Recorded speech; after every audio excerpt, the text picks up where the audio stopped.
नमस्कार, मैं गौरी वर्मा, आप सबका स्वागत है। देख रहे हैं आप आज की खबर। रुक करते हैं खबरों का। भारत सरकार की प्रधानमंत्री सुरक्षा बीमा योजना के तहत ग्रामीण बैंक द्वारा 2 लाख का चेक भुगतान किया गया। बता दें, प्राप्त विवरण के मुताबिक गिर गड्ढा तालुक के निवासी की 2 महीने पहले बिजली का करंट लगने से मौत हो गई थी। प्रधानमंत्री सुरक्षा बीमा योजना के तहत सालाना 20 रुपए के प्रीमियम पर 2 लाख का दुर्घटना बीमा मिलता है। मुआवजे का चेक बैंक द्वारा मृतक के वारिस को दिया गया। આજે જે અહીંયા ખીલાવડ ગામ ગીરગઢડા તાલુકાના જે ખીલાવડ ગામ છે એ ગામે મુકામે જયસુખભાઈ જે 2-3 મહિના પહેલાં શોક લાગવાને લીધે અકસ્માતે ગુજરી ગયા હતા. એમને ભારત સરકારશ્રીની પ્રધાનમંત્રી સુરક્ષા વીમા યોજના જે 20 રૂપિયા વાર્ષિક પ્રીમિયમમાં કવર થાય છે એ એમનો અકસ્માત વીમો હતો.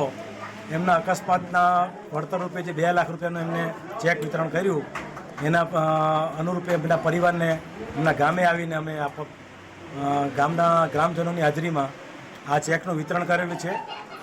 અને સાથે સાથે અમે ગ્રામજનો જે હાજર હતા એમને સરકારશ્રીની અલગ અલગ જે આવી સુરક્ષિત વીમા યોજના અથવા જીવન વીમાની યોજના અથવા એની આનુષંગિક જે કંઈ બીજી યોજનાઓ છે એના વિશે ટૂંકમાં માહિતગાર કરેલ છે. यात्राधाम अंबाजी में भादरवी पूनम का महामेला 12 से 18 सितंबर तक शुरू हो रहा है, इसलिए मेले की व्यवस्था और मेले की तैयारियां की जा रही हैं।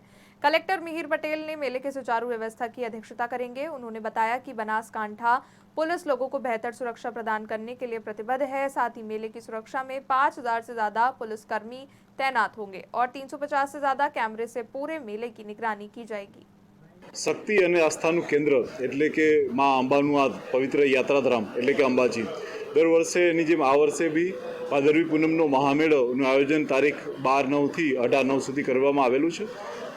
આ દિવસો દરમિયાન આશરે 40 લાખથી વધારે યાત્રીઓ જે છે એ અંબાજી આવતા હોય છે, જેને લઈ અને રેવન્યુ તંત્રની સાથે સાથે પોલીસ તંત્રએ બી પ્રોપર રીતે આમાં મહેનત કરેલી છે અને બંદોબસ્તની પૂરતી સંખ્યામાં પોલીસ અને એના ઉપરી અધિકારીઓને મૂકવામાં આવ્યા છે. હું આપ લોકોને જણાવવા માંગીશ કે 22 જેટલા ઝોન અને 9 જેટલા સેક્ટરની અંદર પોલીસને ગોઠવવામાં આવેલી છે અને ઇન્ટેન્સિવ એક બંદોબસ્ત અને આયોજન કરવામાં આવેલું છે. સપ્ટેમ્બરના રોજ ભાદરવી પૂનમનો મેળો જ્યારે શરૂ થઈ રહ્યો છે ત્યારે ઘણા બધા જે પગપાળા સંઘો છે એ માતાજીના દર્શનાર્થે ચાલતા નીકળી ગયા છે. ઘણા બધા સંઘો ચાલતા નીકળવા માટેની તૈયારી કરી રહ્યા છે. ઘણા સેવા કેમ્પો પણ સ્થપાઈ ગયા છે. ઘણા સેવા કેમ્પો ટૂંક સમયમાં શરૂ થવાની તૈયારીમાં છે.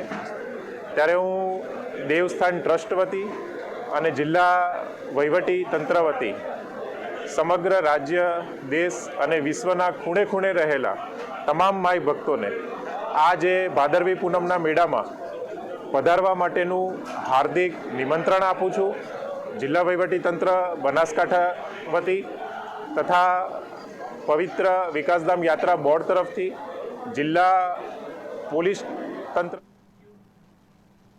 कच्छ की समुद्री सीमा से नशीली दवाओं की मात्रा मिलने का सिलसिला जारी है, जिसके चलते बीएसएफ जवानों ने जखो के तट पर ड्रग्स के 11 पैकेट बरामद किए। वहीं जून 2024 से अब तक बीएसएफ द्वारा ड्रग्स के 271 पैकेट जब्त किए जा चुके हैं।